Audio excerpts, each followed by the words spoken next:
Assalamualaikum warahmatullahi wabarakatuh. Waalaikumsalam. Selamat siang Bapak Nur. Ya, siang. Gimana kondisinya hari ini? Ya, alhamdulillah sih. Masih sering batuk? Buatan saya masih Masih. ya, kadang batuk juga masih ada tarik juga gitu ya. Masih ada nyeri Masih ya, masih. di daerah dada ya? Ya, di daerah-daerah begitu batuk agak narik.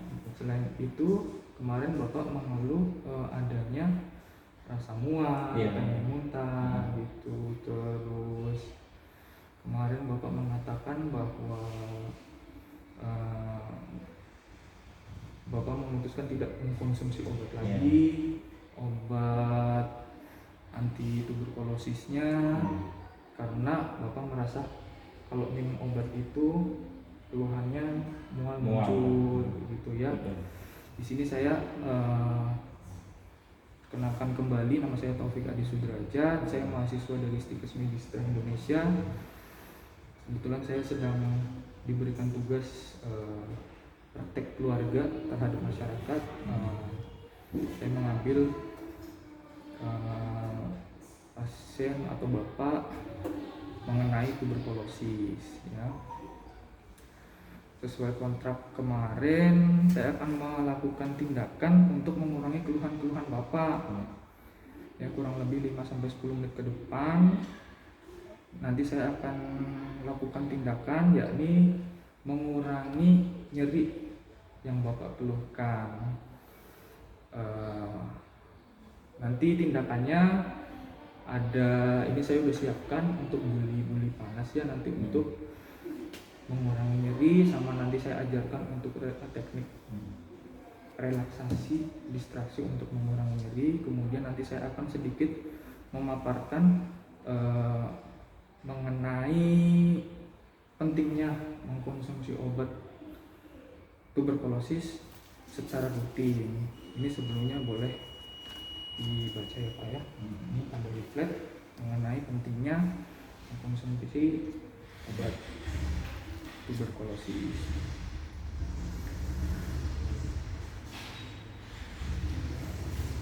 Untuk yang pertama, keluhan pertama kemarin Bapak itu batuk masih ada ya? Masih ada. Terus kemarin Bapak bilang masih ada nyeri ya di area mana yang Bapak ngerasa daerah situ ya.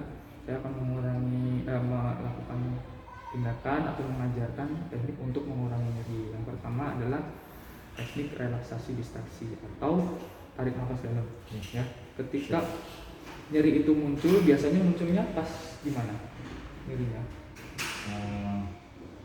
Pas habis batuk aja gitu kan. Pas batuk. Jadi kalau misalnya pas Bapak batuk terus timbul nyeri, teknik ini bisa diterapkan. Jadi ketika batuk selesai terus ternyata Bapak merasa nyeri sekali di dada, coba Bapak tarik nafas lewat hidung ya, agak dalam, nanti tahan sebentar, keluarkan lewat mulut pelan-pelan ya. Jadi saya contohkan ya, tarik nafas, keluarkan lewat mulut pelan-pelan, lakukan minimal 3 kali untuk mengurangi nyeri itu sendiri. Boleh Bapak praktekkan. Coba tarik nafas, tahan sebentar, keluarkan lewat mulut pelan-pelan, hembuskan lewat mulut ya. Lakukan kembali, keluarkan lewat mulut pelan-pelan. Sekali lagi, tarik nafas, keluarkan lewat mulut pelan-pelan ya. Baik, Bapak sudah menerapkan dengan baik ya. Nanti boleh dicoba ketika batuk muncul dan nyeri itu muncul ya. Ketika tadi Bapak setelah mencoba, gimana rasanya? Enakan nggak? Ada enakan dikit. Enakan ya. Nanti kalau misal pun satu itu ternyata masih terasa nyeri, ada satu lagi teknik yang saya ajarkan ya, pada siang hari ini, yakni dikompres air hangat. Saya di sini udah menyiapkan namanya buli-buli panas ya, seperti ini. Ini sudah saya isi air hangat ya. Nanti dilapisin kain apa saja lah yang nggak usah terlalu tebal. Ini biar nggak langsung nempel ke kulit. Jadi ketika Bapak muncul batuk, terus terasa nyeri ketika sudah melakukan teknik relaksasi atau tarik nafas dalam ternyata masih nyeri, boleh lakukan ini simple, tinggal ditempelkan di area yang nyeri, yang bapak rasa nyeri gini, ditempelkan ya sampai bapak merasa enak di bagian, boleh dipindah di area-area sekitarnya untuk mengurangi nyeri, gitu aja sih, boleh dipraktekkan di bagian yang nyeri aja ya. yang bapak merasa nyeri di area mana enaknya di situ. Nah, sampai berapa lama? kalau untuk berapa lamanya, paling enggak jangan terlalu lama sih, maksudnya kalau bapak sudah merasa panas boleh dipindah ke tempat lain gitu.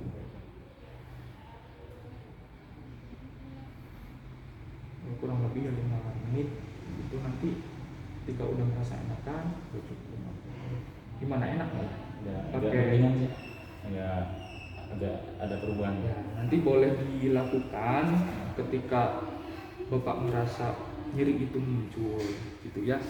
Terus yang selanjutnya saya sedikit menyampaikan mengenai pentingnya, boleh sambil dibaca Pak ya, pengobatan TB paru atau TBC ya.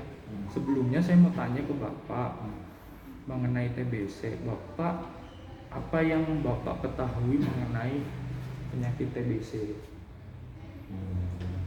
Kalau saya sih ya mungkin dari batuk ya, mungkin batuknya itu agak seperti bercak darah gitu ya, sampai ini darah agak berat gitu kan ya, sampai mengeluarkan darah dari hidung atau dari tenggorokan pada saat batuk. Nah itu keluar itu ya. Itu salah satunya. Baik, itu salah satu tanda gejala TBC paru yang mungkin sudah masuk kategori kronis ya. Jadi kalau misalnya dari pengertiannya sendiri, TB paru itu ya ini ada infeksi di saluran pernafasan bapak, yaitu lebih spesifik di bagian paru-paru. Infeksinya itu berasal dari bakteri namanya tuberkulosis, bakteri tuberkulosis ya. Tanda gejalanya itu untuk awal biasanya batuk itu lebih dari 2-3 minggu. Adanya tanda-tanda mengenai keringat dingin atau biasanya muncul di malam hari, keringat dingin, terus penurunan berat badan, terus pemeriksaan lanjutan misalnya ronsen atau cek namanya cek dahak atau biasa kita sebut cek sputum BTA gitu kan, bakteri tahan asam. Kalau misalnya emang dari bakteri tahan asam itu pengecekan BTA itu sudah positif, berarti Bapak sudah bisa dikatakan masuk tuberkulosis. Jadi bisa langsung diterapkan sama dokter untuk pemberian obat anti tuberkulosis. Nah, saya mau tanya, kenapa kemarin Bapak memutuskan untuk tidak melanjutkan minum obat? Nah, alasannya salah satunya kan pada saat batuk itu kan kok agak nyeri gitu kan, narik juga gitu. Jadi rasanya mual gitu kan, intinya ke situ. Cuman pada saat minum obat aja itu, emang pada saat saya nggak minum obat sih nggak terlalu seperti itu gitu. Makanya saya memutuskan untuk tidak, ya mungkin ada alternatif lain gitu kan. Ya kebetulan apotek menawarkannya, ya alhamdulillah ya. Saya juga jadi dapat pelajaran baru ini, jadi mengetahui apa yang belum saya ketahui gitu. Ternyata bisa dengan cara seperti itu gitu. Salah satunya ya dengan kompres, tarik nafas, itu aja sih. Itu yang tadi saya ajarkan untuk mengurangi keluhan dari Bapak ya. Untuk pengobatan harus tetap dilakukan sesuai prosedur atau anjuran dokter. Untuk pengobatan paru sendiri itu memang pengobatannya harus secara rutin, diminum setiap hari, boleh pagi atau malam. Yang penting rutin dan tidak boleh putus. Karena ini Bapak sudah putus, saya sarankan untuk nantinya ke dokter yang kemarin Bapak berobat di puskesmas ya, di puskesmas.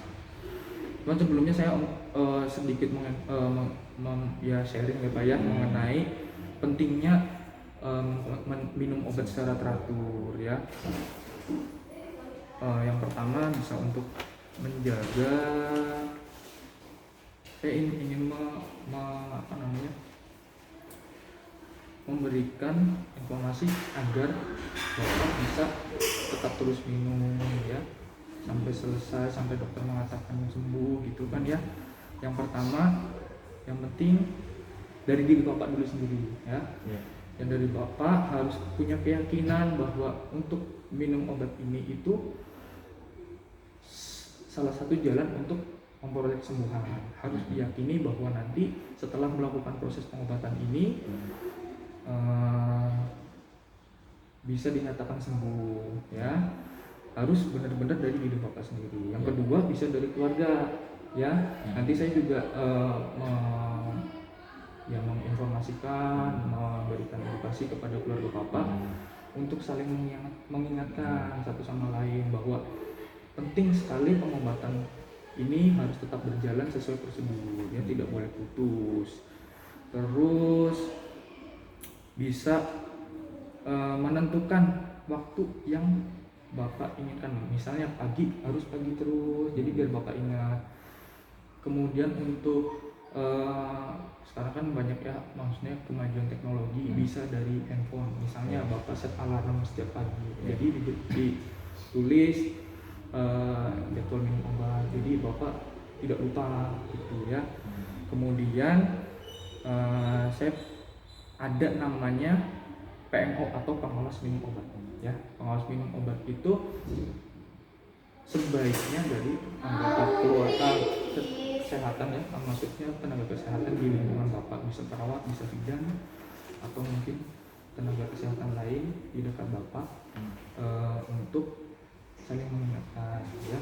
Atau misal pun tidak ada, bisa juga dari keluarga atau kader-kader kesehatan di lingkungan Bapak ya, untuk terus membantu mengingatkan Bapak bahwa minum obat secara rutin itu penting ya. Apa dampak dari atau efek samping dari ketika tidak minum obat atau tidak rutin minum obat gitu kan ya. Salah satunya terjadi resisten, itu yang paling dikhawatirkan. Resisten itu bakteri yang sudah kita coba obati, yang Bapak sudah minum 1 bulan terakhir kemarin, ternyata dia malah kebal dengan antibiotik itu, obat itu ya. Ketika Bapak berhenti, terus kemudian bakteri sudah sempat diobati namun tidak tuntas, akhirnya nanti ketika Bapak diobati dengan obat dosis yang masih awal itu, bakterinya kebal, tidak bisa diobati. Nah nanti Bapak malah jadi pengobatan di level yang selanjutnya ya. Itu biasanya dilakukan di rumah sakit besar, kayak rumah sakit misalnya tipe B, RSUD gitu, atau mungkin bisa sampai ke rumah sakit pusat persahabatan gitu, karena memang obat-obatan tersebut tidak tersedia di fasilitas kesehatan tingkat awal. Kalau ini kan maksudnya masih awal, Bapak masih bisa ditangani oleh pihak puskesmas, obat-obatan juga dosisnya masih ringan gitu, nggak terlalu tinggi. Memang efek-efek obatnya itu banyak, kayak kencingnya warna merah gitu ya. Terus ada salah satu obat namanya etambutol, dia dapat menimbulkan gangguan penglihatan. Terus ada streptomisin, dia itu kadang-kadang bikin pusing atau ada gangguan saraf. Terus gangguan fungsi hati, kemudian timbulnya rasa mual, itu yang Bapak alami itu emang dari salah satu kandungan obat, yakni rifampicin gitu. Memang keluhan itu kadang-kadang muncul, salah satunya yang mungkin pada Bapak muncul keluhan mual itu. Yang pertama bisa dilakukan, mungkin Bapak makan makanan yang lunak dulu. Kemudian ketika misalnya batuk atau misalnya mual itu muncul, Bapak bisa minum air hangat untuk meredakan mual. Ketika hal-hal itu sudah dilakukan ke sama Bapak, ternyata masih mual, jangan menganggap ini obat malah menyiksa Bapak gitu kan, bikin tambah ada keluhan, bukannya sembuh gitu. Jangan ada pemikiran seperti itu. Mungkin Bapak bisa kontrol kembali ke vaskes, ke puskesmas atau ke dokter terdekat, minta sampaikan aja keluhan bapak bahwa bapak sedang pengobatan TBC, kemudian bapak merasa muncul keluhan mual, nanti bisa dari dokter mungkin ada terapi yang bisa diberikan untuk mengurangi mual itu. Yang penting obatnya rutin diminum ya. Yang dikhawatirkan ya paling dikhawatirkan itu, jadi bakterinya aman sama antibiotik yang dokter berikan, padahal itu masih dosis awal. Itu yang harusnya bapak pengobatan bisa 6 bulan kemungkinan bisa selesai, itu nanti kalau bapak tidak teratur atau bahkan malah berhenti, diulang kembali dari awal, pengobatannya bisa lebih lama, bahkan bisa sampai 1 tahun lebih. Itu ya.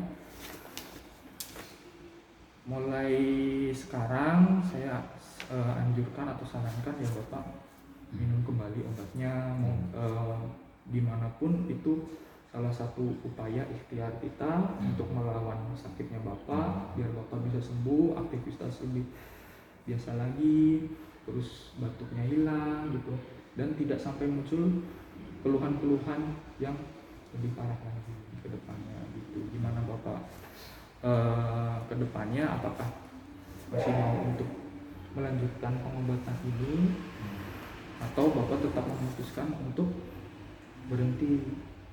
Ya pengennya sih lanjutkan lagi, cuma nanti gimana pihak keluarga juga, nanti saya juga. Yang penting itu yang pertama dari diri bapak sendiri. Bapak harus yakin bahwa bapak pasti sembuh. Bapak harus minum secara rutin, secara berkala, kontrol terus gitu ya. Nanti kan bisa dievaluasi sama dokter gitu. Kalau misalnya sudah pengobatannya selesai, sudah sembuh kan enak gitu. Tidak ada jadi risiko-risiko yang tidak kita inginkan ya. Harus semangat ya Pak ya, ke depannya ya. Dan seperti itu kurang lebih. Boleh saya evaluasi lagi tadi apa yang sudah saya ajarkan ya mengenai teknik mengurangi rasa nyeri. Tadi yang pertama ada teknik tarik nafas dalam. Boleh dicoba lagi 1 kali, boleh. Coba saya pengen tahu gitu. Nafas. Ya, kurang lebih seperti itu. Kemudian tadi ada satu lagi, masih ingat? Ya, kompresnya. Ya, kompres air hangat. Nanti bapak bisa lakukan. Coba bapak boleh terapkan Langsung ya Pak ya, boleh. Sebelah sini. Ya, Yang agak nyeri aja ya. di area yang bapak rasa itu nyeri. Ya, sudah cukup. Ya, mungkin sekian. Ya ini saya bukan menggurui ya Pak ya. Kita kan sharing, kebetulan saya juga tenaga kesehatan. Emang tugas kita juga saling membantu satu sama lain ya. Kedepannya nanti kalau misalnya bapak butuh apa-apa boleh kontak saya gitu ya. Gak usah sungkan. Ya, makasih banyak untuk waktunya. Sekian ya Pak ya. Terima kasih. Makasih banyak Pak Taufik ya.